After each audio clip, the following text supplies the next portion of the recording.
Ancient Civilizations of the Inner Sea. I'm going to be playing a two-player game, Phoenicia against Mycenae, and I'm going to be playing both sides myself as though I was playing a multiplayer game rather than the solo rules, because working through the list of solo priorities would add a little bit of extra time to the video, and this can run into quite a long game anyway, so I just wanted to make sure it's not an overly long video. With that in mind, I've decided to make use of the system's flexibility to arbitrarily decide that the game will last 2 epochs or up to 8 turns, or the first person to win 20 victory points, whichever comes first.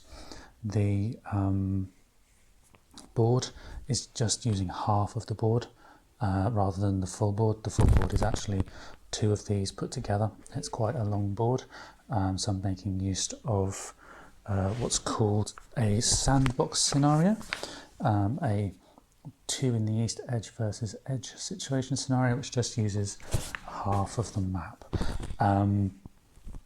Few things to note before we start. The victory point track is this one here. The turn order track and the epoch track is over there. Obviously normally they would be orientated the right way around, but they can't fit the full board on my table here unless I go and play on the bigger table. But for the purposes of this video, we are here. The white discs here represent the edge of the map, so this portion is out of play, just this side of that white line. We have what's called the fate deck, which is where we'll be drawing cards from to play each turn. We have our civilization displays. This is Phoenicia. I will be Phoenicia, and we have Mycenae. Here, Mycenae will be the pretend me, and each side will have a deck of cards, or a hand of cards, up to 6 cards. You will have certain cards to do certain things, and I'll explain those as I go rather than go through everything up front. Again, that's due to the potential for the video to run quite long. Each civilization is slightly asymmetrical, and again we'll go through each step as we go, but broadly speaking, in this particular circumstance, Phoenicia is a naval power and can cross the deep ocean from the beginning, which is this darker blue section in the middle, whereas Mycenae is much more geared up towards combat on the land, or competition as it's referred to on the land. The cards over on the side here, those cards and blocks, these are the wonders that can be built throughout the game, and I'll explain that as we go. The only other thing to mention is we do have these white discs, and in addition to being the edge of the map, they also represent money or talents, and during the competition phase they can represent a build-up of local mercenary forces and things like that that you add to the game. The only other thing to mention before we go is these black discs, which are barbarians. These are placed on the board at various times with different cards, and they are in essence a blocking mechanism that you can employ to prevent your opponent from expanding too far in one direction unchecked. And they act like a civilization, however they're not formally a civilization, and that's important for when it comes to things like recruitment and so on. Okay, without any further waffling on from me, let's get started.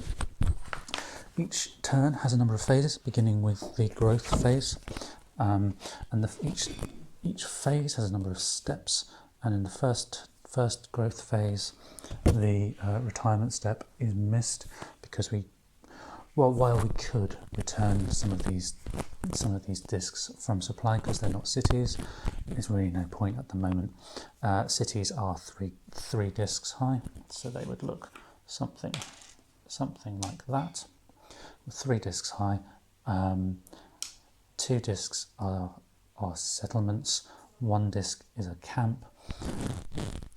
That's important. Cities give you victory points. Settlements, the 2 discs, offer resources and to trigger competitions if there's opposing civilizations or opposing factions in an area with 2 discs. 1 disc is shows occupancy more than anything, and civilizations that have one disc in an area can share areas without the need for competition. So let's start off then. We've skipped the retirement step and looking at the acquisition step. Acquisition, you'll get one disc for every land settlement, one disc for every 2 shallow seas, one for being adjacent to an opposing civilization, and then any discs from any wonders or civilization cards that you have throughout the game. We don't have any of those at the moment, so for Phoenicia, turn order is Mycenae. Mycenae go first. So for Mycenae we have 1, 2, 4 settlements and 3 areas, so that's 3 sea areas, so that's a total of 5 discs, which we put into what's known as the ready box, and from the ready box the discs move onto the board.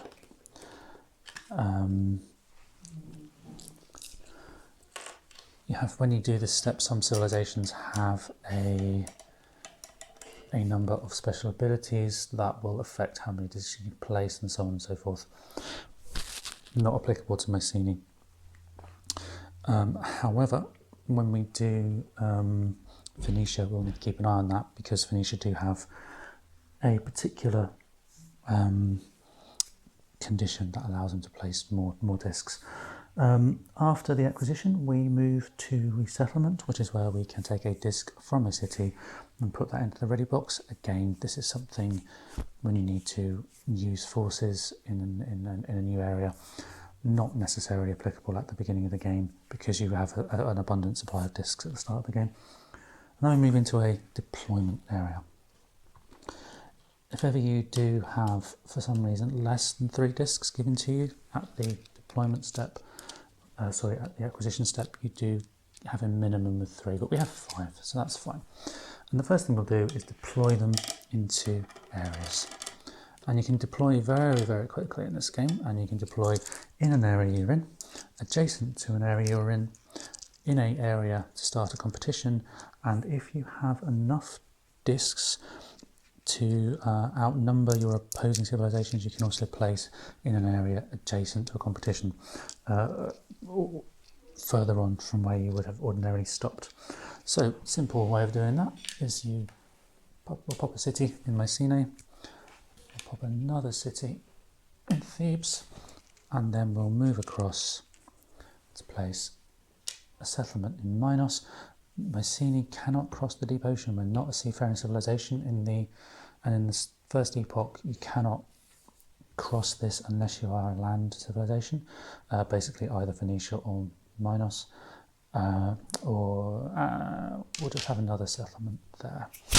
That is the end of the deployment step and the growth phase for Mycenae. So now we'll do the same for Phoenicia, and Phoenicia will have 5 discs as well. But when we look at the card here, we have a seafaring segment that says at the beginning of my deployment step, we can place a disc for free into the seas. Which is what we'll do here. We don't need to do any resettlement, retirement. We've got our discs. We'll place 1 free disc from supply into the Straits of Almina, and then we'll place our discs. Now, Phoenicia gain victory points for the number of seas that they own, and with a victory point target, it's probably worth us just filling in enough seas to generate a victory point this turn, and then thinking about making sure we have a nice mix of victory points from our cities and from our land areas. Okay, that is the end of the growth phase. We move into what's called the card phase, and then in turn order we play cards against each other. And this is where people, I find, love or hate this game, because all of these cards are aimed at placing discs, removing discs, and a lot of that is against your opponent. A lot of that is very very much a take that gotcha kind of element to it. So when we look at the cards, we have a heading, a picture, and then some text relating to the action and a number in the bottom corner. This number relates to the sudden death step at the end of the epoch, which we'll get end of the turn, which we'll get to next turn. It begins in turn 2. Some of the cards do have a letter, but it might be a C or an N or so on. That will be used in certain circumstances, and in this case, this card, Blockade, can only be used in a competition, so we can't play that at the moment, so I'll just pop that to one side, which leaves us with a choice of 4 cards. Now, we can play a card, we can pass, or we can discard cards and talents and pieces on the board in order to build a wonder. I believe you can discard talents. Memory has just gone completely blank on that, I'm afraid.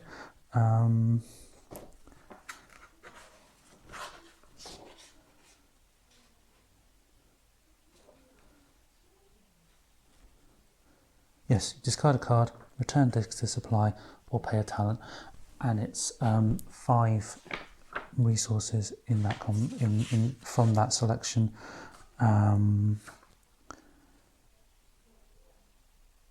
And at least 2 of those 5 resources have to be discs. It doesn't actually say that on the player aid, but it's there. So what can we do here? We can gain a talent and then add discs. We can gain more talents and give talents to somebody else. We can add discs to an area of our chosen colour. Or we can find a sunken city. We'll find a sunken city. I think that sounds quite interesting. And that means we gain a victory point as Mycenae, and then a talent, which is the white discs. Talents are incredibly useful because you can use them to prevent loss of forces during a competition and so on. And then we can place a disc into a sea area if favourable, which we can't, but we can place 2 discs from our supply into the shallow seas.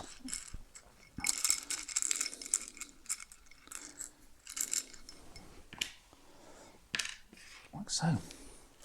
Now, I probably should have checked because you can negate card play with a certain card, but we don't have any as Phoenicia. So what we'll do instead is we will place our competition specific card to one side, and then we can gain talents through a bumper crop and place discs down. We can remove, and this is where the take that side comes in, with heresy and with civil disobedience and with the plague, so we can target our enemies with religious disorder, civil disorder, and disease. Wow, what shall we do? I think we're going to go straight out from the beginning. Hit Mycenae with a plague. They cannot negate, they don't have a negate card in hand. We wouldn't know that, but we've seen the card, so we don't need to check it again. So from 4 continuous areas, remove 1 disc, or from up to 4 continuous areas. So 1, 2, 3, 4. There we go. We move back to Mycenae, and we'll play a card which basically undoes what was just done by Phoenicia, and this is Religious Fervour. Select a land area, choose a disc colour, add 1 disc of that colour to that area and to each adjacent land area. So we'll pick Mycenae's capital area or home area, which is the here with the axe. Place 1 there, 1 there, and reach across the table here, 1 there, 1 there. So we've effectively undone everything Phoenicia have just done. But Phoenicia get to play, and we'll hit them this time with civil disorder. And civil disorder, select 4 land areas, each of which must be occupied by at least 2 discs from a single civilization. In each of those areas, replace 1 of that civilization's discs with a barbarian. So here we are causing problems with our barbarians. Some people I've played against don't like these. They find them a little bit frustrating having to deal with random barbarians, but personally I think they're great. I really do like using barbarians in this way. So we'll place one from each of those areas.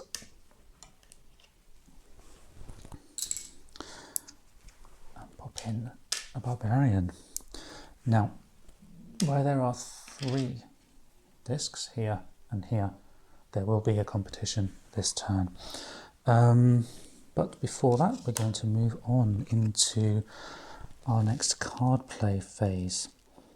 Given that we're going to have a competition, we're going to play local trade, which is going to give us a talent. And remember, talents can help negate any loss of discs. And then we are going to select 2 land areas that contain a disc of our choice and add 1 disc of that colour to each of those areas. So we will remove the threat of the barbarians when the competition phase comes in by adding those extra forces there to those lands to force a competition. Phoenicia.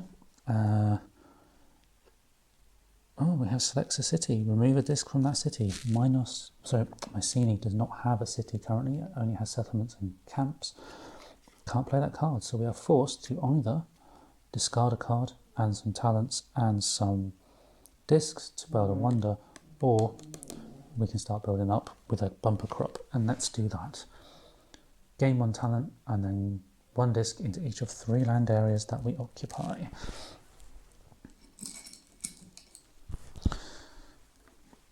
And when we place these talents down, there is a reason we play them here, a specific place for them, because you can gain talents through conquering cities, and that's considered loot, which goes here, and you cannot spend loot during the competition phase. Even if you gained it earlier on in that phase, it has to move to the treasury before you can spend it, which is why it goes in a certain place.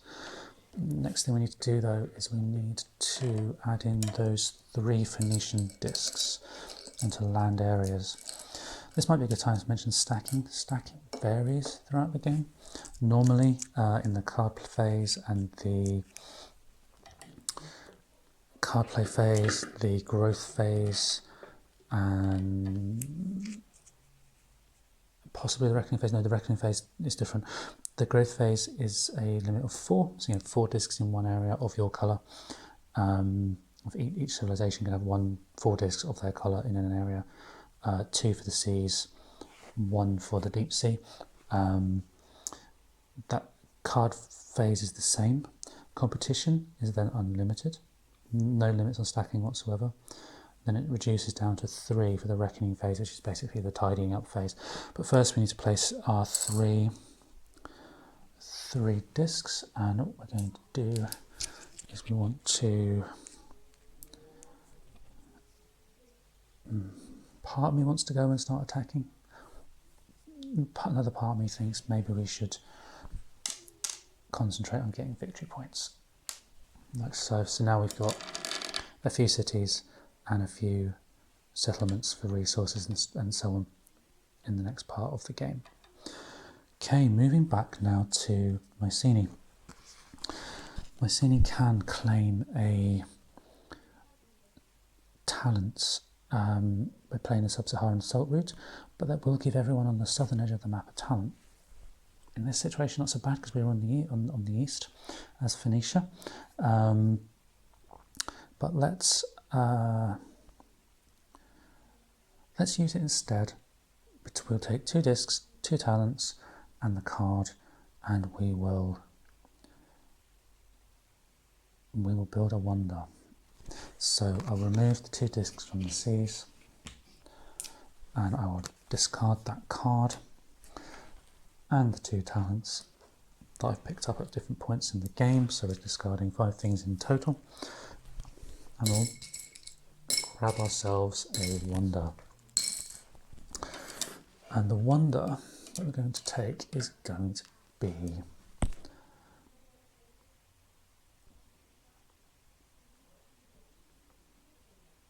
the Grand temple, which is this one here. And what that will do is that will allow me to place discs, sort of load discs onto the card, and they can be added to the game during a competition. So this is like a buff to your army, basically. And so long as the building is in a place that I occupy, that is applicable, that buff, and it will give me a victory point at the end of every turn. I'm going to place it in my home city of Mycenae.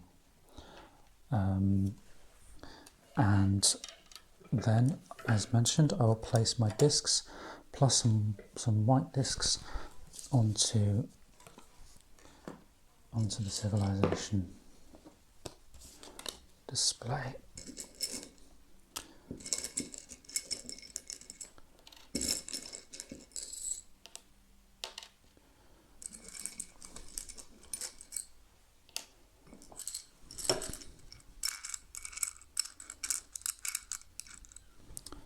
So, okay, now it is back to Phoenicia. They're still stuck with that heresy card, and we'll pass. We'll pass. Mycenae can't do anything either because they only have a competition specific card, and so we'll move into the competition phase. Now, the competition phase is the combat phase, for want of a better description, but it is not representative exclusively of combat. One of the great things that I do like about this game is that it's over such a long period of time that competition represents a clash of cultures, and yes, there is the military side to it, but there's also an element of one culture just being absorbed into another, or changing slowly over a period of hundreds of years, and it's a culture clash, quite literally, and it's just a really nice way of being quite imaginative with a combat phase and not needing to roll a ton of dice or anything like that.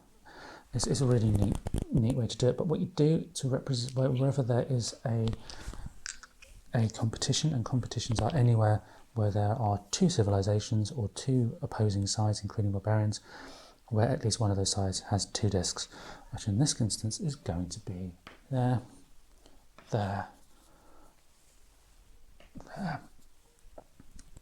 and there. Now these markers are double-sided. If you place them near the star, that's that star there. If you have that facing upwards, that means there's the option for some loot if you're attacking a city. That's not applicable in this case though, so we just take a look at what we do have now.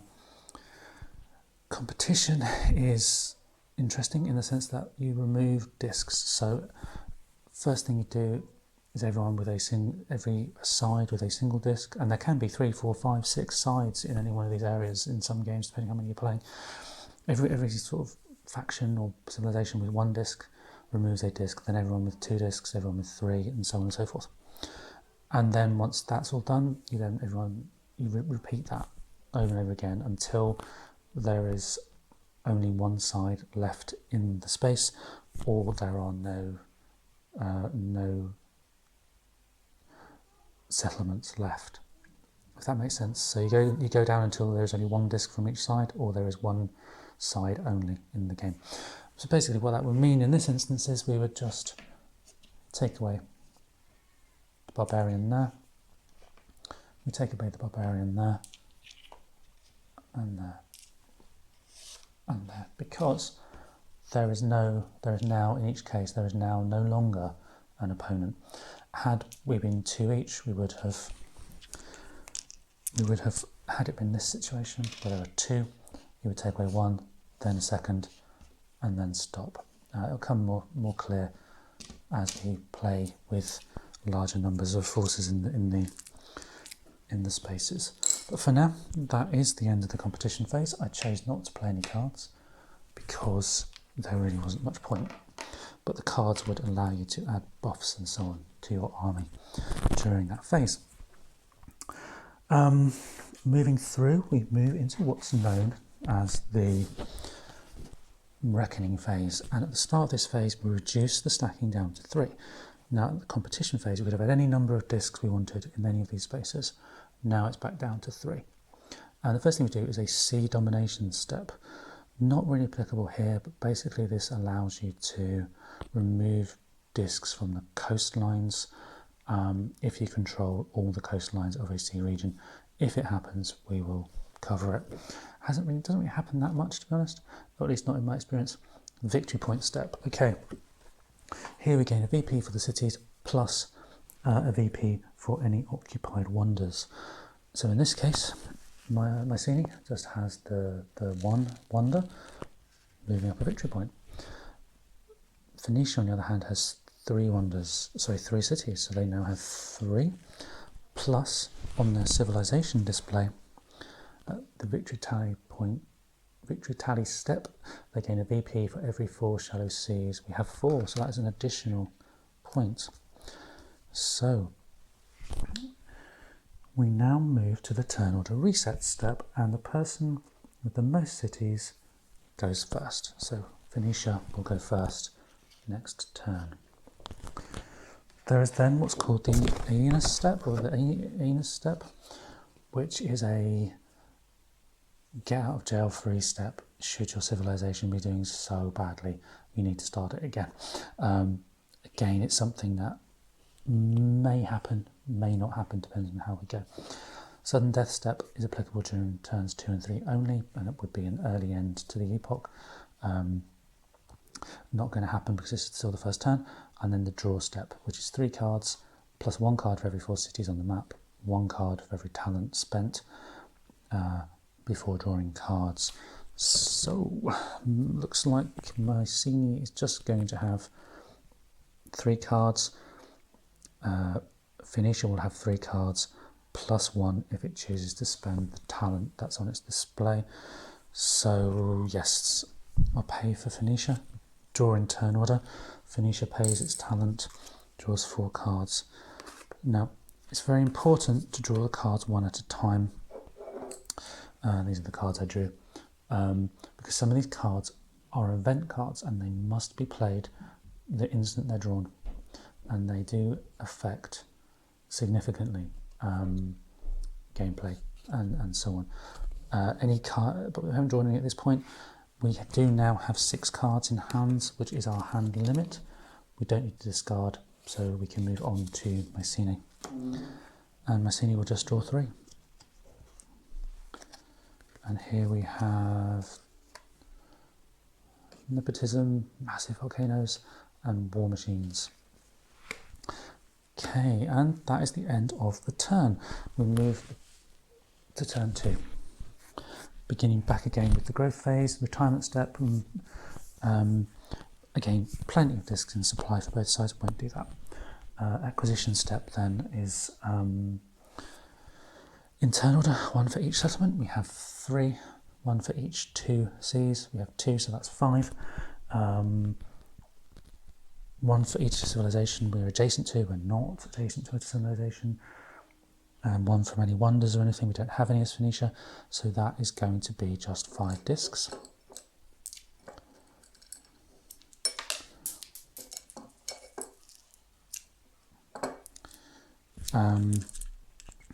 Which we'll place in the ready box on the civilization display. We do also, as Phoenicia, have that special ability to place a disc into a sea area occupied by Phoenicia, which I may have done wrong before, possibly, I'm not sure. And I'll pop it there.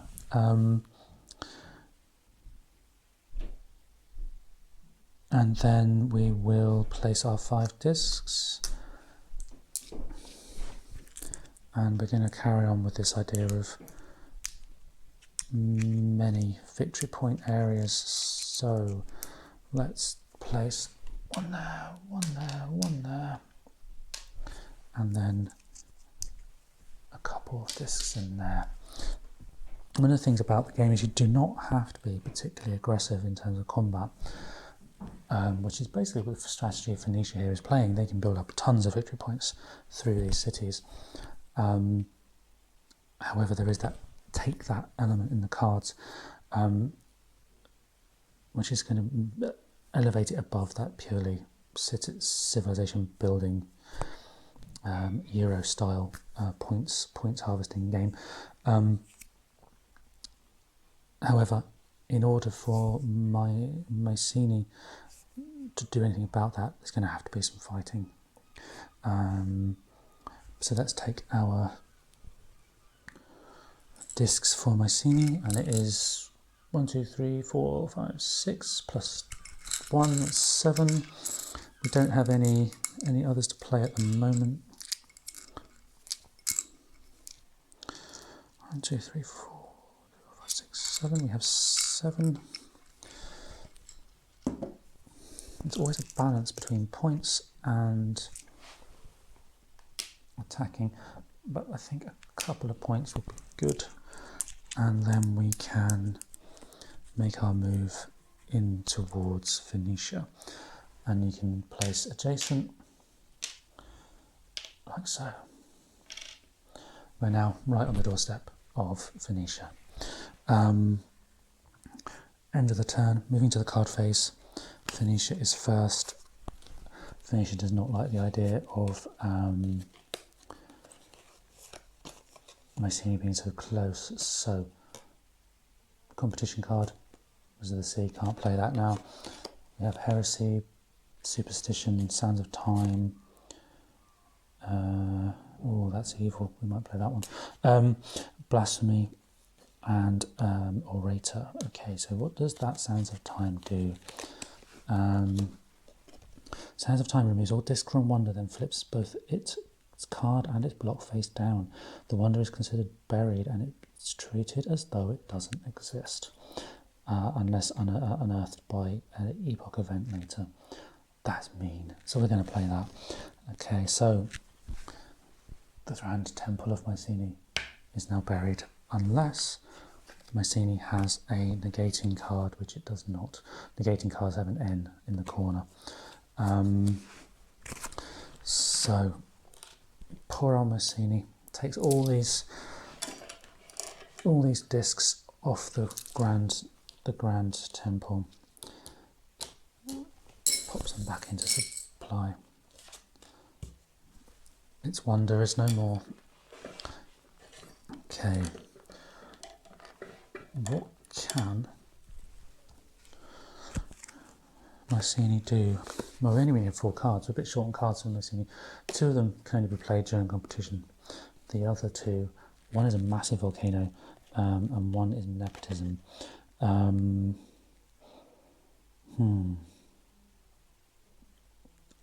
that's mean. We'll play that one. This one, massive volcanoes.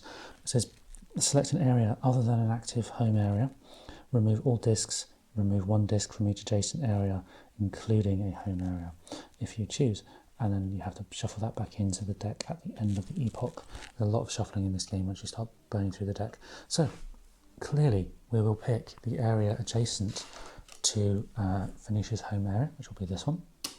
And then we'll remove 1 disc from all adjacent areas.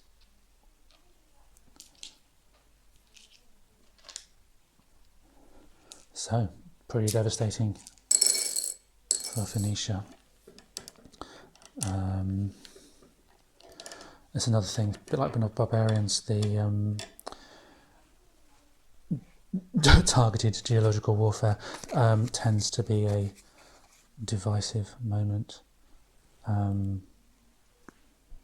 for players. They either like it or you don't. I personally think it's great, I really do, but I know players who don't enjoy that so much at all, along with building pyramids in Troy kind of thing. But anyway, it's a theme rather than accuracy. So Phoenicia's turn.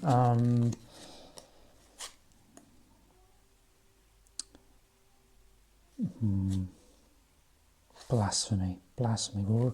We will cast down the discs on the island of Salamis. That was remove 2 discs from a land area, which we've now done. Only card that can be played really in this phase by Mycenae is Nepotism, which is remove 2 discs from a city. Ouch.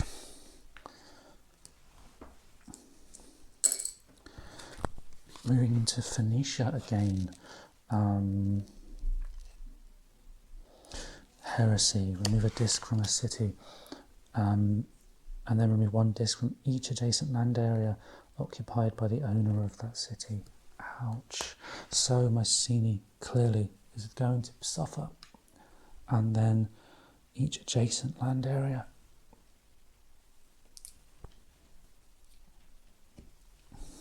There we go. 4 discs in one fell move. And Mycenae cannot now play unless they build a wonder. They've only got these 2 competition cards left. So we have to build a wonder. Do we want to remove 3 discs and discard 2 cards, or 5 discs, or 4 discs and a card? At this point, probably not. I think we've wasted, well, not wasted, but we're unfortunately receiving end of a horrible card. So I think we'll pass, but what that does do is that means the Phoenicians get 2 cards, should they choose to, without retaliation. That one basically prevents an area from being invaded during competition or attacked during competition. This one needs to select a land area, 2 civilizations occupying it, remove 2 discs from one side and replace them with the other. No, we can't play that one, so we're both going to pass. Competition phase is not applicable, there's no competitions this turn, so we move straight through to Reckoning. Sea domination, again, not applicable, there's no conflict in any of the sea spaces at the moment. Turn order reset, no one has any cities, my goodness me. Therefore, the lower victory point chooses.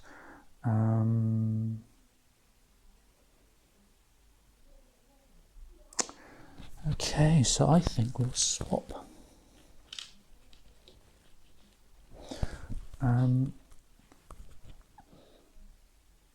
At the end of the victory tally step, of course, the Phoenicians gain a point for having 4 areas in the seas, which they do. Then we're up to 5. No one actually gets any victory points though, other than that, because of the fact there's no cities. Okay, Aina step, not really going to do that now.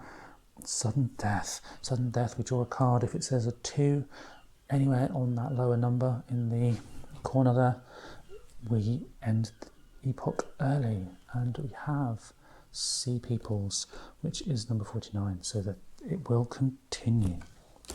Card gets discarded. I believe, even though it says shuffle back into the pile, I believe it stays in the draw pile. Yeah, you do shuffle it back in. And then we're onto the card draw step. So it's 3 cards for each side, plus 1 for every 4 cities, or 1 for every talent. Mycenae again will just have 3, and there we have a negating symbol there. We don't have any talents to spend, we don't have any cards or anything like that which will influence the card draw. Phoenicia, Silk Road, Aeolian Winds, and Pirate Haven. And again, nothing else that might indicate extra cards. So, turn 3. Growth phase. We now have 4, 5, 1, 2, 3, 4, 5, 6 discs for the Mycenae. Something I haven't mentioned so far actually related to the Phoenicians is that you can, if you choose to, discard a card to draw 2 and keep another, but I haven't done that yet. I haven't felt the need, but it's there. That's something you can do at the end of the draw step, but I haven't done that yet, but it may appear. So 6 discs for the Mycenaeans.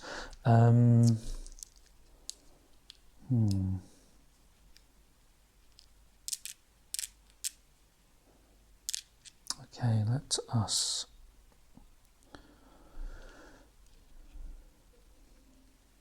do one here, you can play into, even though we're now here, we normally couldn't move, but an adjacent to a contested area. So first we make it contested, 2 against 1 is contested, and then you may, just checking the exact wording, you may move into an adjacent area so long as you have as many discs in that area as the largest opposing faction. 3 discs into Phoenicia. It's going to be war on the Phoenician home turf. Now, speaking of Phoenicia, we have 1, 2, 3, 4, 5, 1, 2, 3, 4, 5, 6, 7, 8 pieces. 1, 2, 3, 4, 5, 6, 7, 8. So, 8 pieces, plus the special ability to go into a sea area. And let's go. So 2 discs into Phoenicia. Because the stacking limit is 4, remember. We'll then pop a couple onto these areas here to try to maintain some victory points. And then I think what we'll do is we'll use our ability to cross the Mediterranean and go straight into the Minoan Sea. Or, well, actually, I could go in here because this is adjacent. We'll do that. We'll go into the Minoan Sea, right on the doorstep of Mycenae. That's the card phase. Mycenae go first. They still have a handful of competition cards, which kind of sucks, really. We'll have to do something about that, I think. So we know we really only got 1 card we can play, because you can't play the competitions. You can only play the negating card as a negation of somebody else's card, which leaves us with only Storm at Sea. And that says select a sea area, remove all discs from that area, and then remove all discs from up to 2 sea areas adjacent. Ooh. That's interesting. That means we could take that card, admittedly destroy our own forces in that card, but also take out the 2 up the top and the 1 at the bottom, which would be a little bit annoying for the Phoenicians because they have that victory point for the seas that they own. They cannot negate, so let's do that. All discs from our own, an element of self-sacrifice there, plus all from those adjacent. Is it each adjacent? It is, so this goes as well because of the adjacency there. That's a pretty powerful move. But the Phoenicians are not going to let that sit still, that is for sure.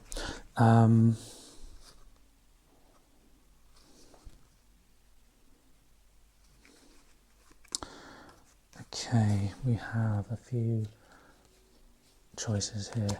No, can't play the competition. Superstition strikes basically allows us to prevent occupation of an area. Our area is already occupied. Select 2 placing discs, or 1 disc from each of 4 different sea areas. We'll do that. Aeolian wins. Remove a disc from 1 of each of 4 different sea areas. 1, 2, 3, and 4. Bye bye, Mycenaean Navy. But the Mycenaeans can negate that. Play in response to any card except an investment card. Investment cards work like wonders. Haven't got any of those just yet. So we discard that card. So back come the Mycenaean Navy.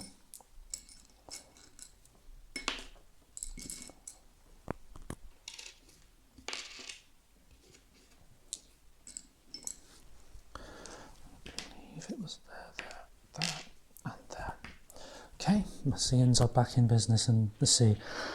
They have now run out of cards, of course, that they can play during this card phase, so we instead get a free run as the Phoenicians, and I have to say the Mycenaeans are playing really badly at the moment, but that's just the other me. I'm not sure the Phoenicians are doing any better. So So gain 2 talents. Every civilization that occupies one area bordering the eastern edge of the map gains 2 talents, which I'm going to assume will give me 3 talents because I'm the only civilization on the eastern edge. Unless, of course, there's a clarification of that card in the back of the book. There's a few of them. Silk Road. No, it isn't. Gain 2 talents. Every civilization occupying at least one area bordering the eastern edge gains a talent. That's this side. Yeah, I'll play that. Give myself 3 talents. I don't see why that wouldn't be correct. Although, as always, maybe I am mistaken, so let me know.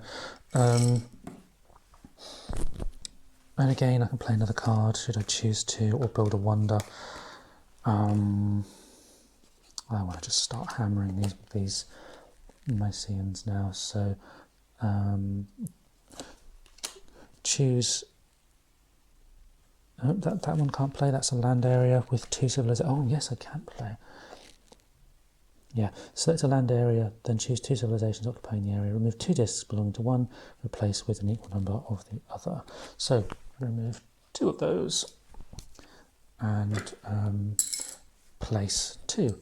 I can't because of the stacking limit, so that's fine. They just remove, and now my forces are very favourably stacked against the Mycenaeans in Phoenicia.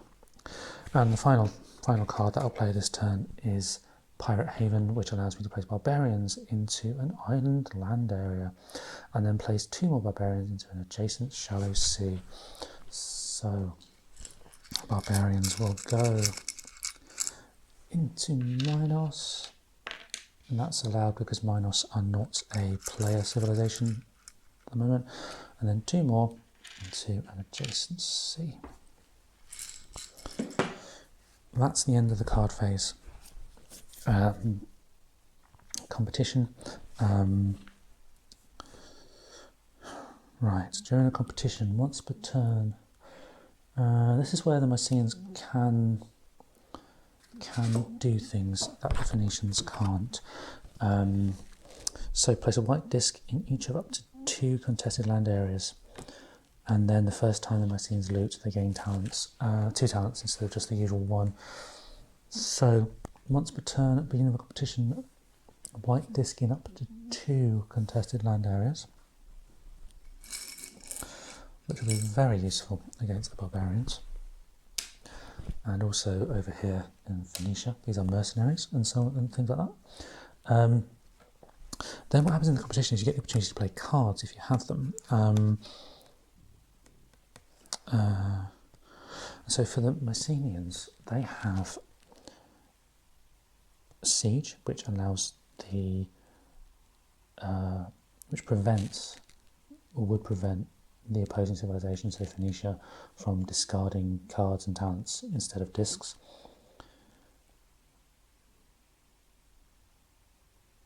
This war machine removes barbarians, but it will also remove up to 2 discs belonging to a civilization. Oh, that would be bad for me as well here. And then Blockade. Oh, the same thing as Siege. Okay, well, I think it would make sense to play Siege during the battle with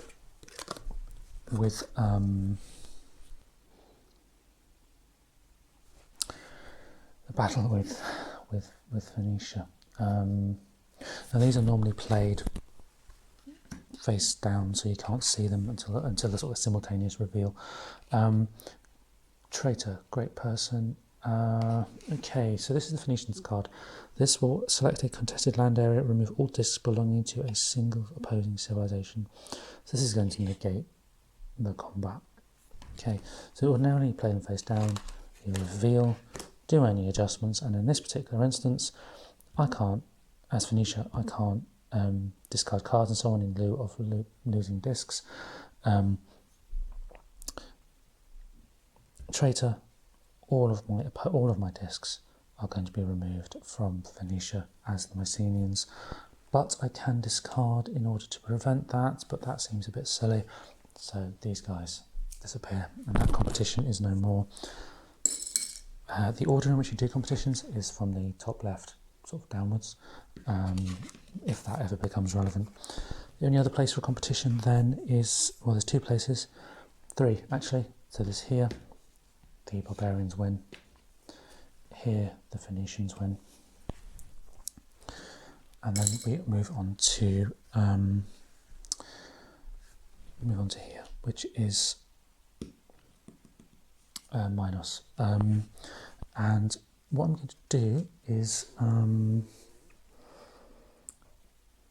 do the competition, but I will discard to prevent a loss. So here we have two discs are going to be removed, then 3 discs, and then 1 disc. Oh, I don't need to, it's fine, we don't need to discard the card. But we move on now into the next phase, which is back to the Reckoning phase. And the Reckoning phase, the first thing we do is that Sea Domination step. Not applicable now because we don't have camps in the camps in the sea. Doesn't really make sense, does it? But what I mean is, if we had this situation here where Phoenicia was in the same sea as Mycenae, but Mycenae controls all the coastline, you would remove one. But it's not applicable now. You then have the victory tally step, which is no points for Mycenae. Oh dear. And 1, 2, 3, 4. Oh, we should have done the stacking. 1, 2, 3, 4. 4 points. 1, 2, 3, 4. 4 points for Phoenicia. Terminal reset is on the decreasing number of cities. So that way. The Enos step we won't do. The sudden death step, this time it's a 2 or a 3 in the number, and we have a 3. So the turn now ends, or the epoch now ends. On the end of the epoch phase, special step where you discard both hands. You then resolve a change of epoch event. And so what that means is you basically draw a card, look at the bottom number and apply that to the table. There's a table in here somewhere. Back of the play red card. There we go. Back of the play red card. So number 23 is the Traditionalists resist change. The civilization with the most VPs loses 3. Oh dear. 1, 2, 3. The civilization with the most cities loses 3 VPs. If a civilization is affected by both, which is Phoenicia, it loses 5 VPs instead of 6. Down to 4 VPs for Phoenicia. That was awful.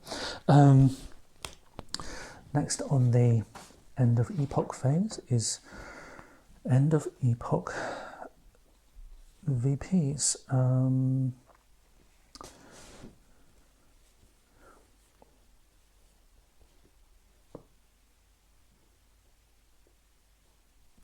Each civilization that has more cities than another scores 1. Civilization occupies more unburied wonders than another. Nope.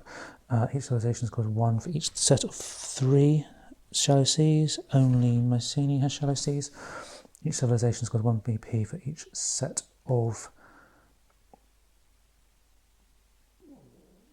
treasures in its treasury. We don't have... Oh, yes.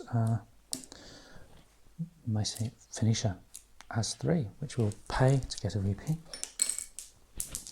5 cards in turn order. 1. No, need to check. So, Philosopher King. And then we have Time Marches On.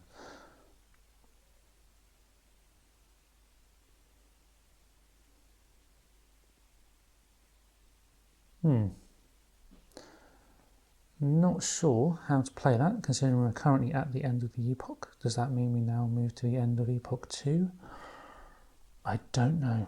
is the honest answer. So what I'll do is I'll just shuffle it back into the deck and go from there. Because normally that card would basically do the same thing as sudden death. It's a sudden death mid-game rather than in a certain phase. But because we're actually doing that now, I'm not sure how that works, so for the sake of argument, I'm going to change. So first card, second card, third card, fourth card for Phoenicia, that's 5 in total. For Mycenae,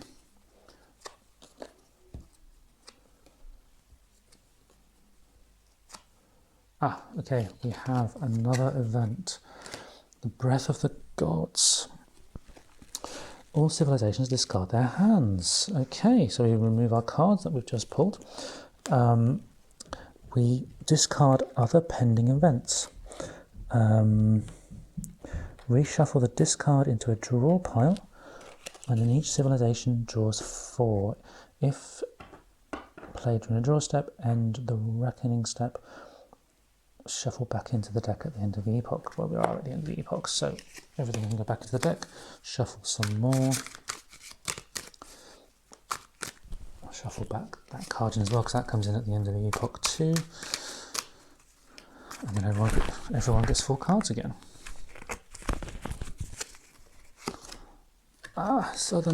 Southern Raiders. This is how this game can throw very strange things at you. So another event card. This time the player with a fused VP selects a city and region on the edge of the map, puts 4 barbarians there, and then 4 barbarians into every adjacent land area also. So the southern edge of the map will pop. Why not? We'll pop 4 there, 4 in there. So this kind of southern expansion for Phoenicia has just got an awful lot more difficult, and this is a really fun element to this game, blocking each other using these pieces. I find it fun anyway. This one is then discarded, and we go back to drawing the card. So that was that card. We draw a replacement for that card for Phoenicia, and then we carry on until we hit 4 because of the Breath of, what was it, the other card for Mycenae. Okay, and then the epoch ended, so we moved to epoch 2 and turn 1 of epoch 2. Remember, we are playing until at the end of turn 4 or someone gets to 20 victory points. This may run into another video, not sure at the moment. In fact, yes, let's pause there and we will do epoch 2 next video. See you later.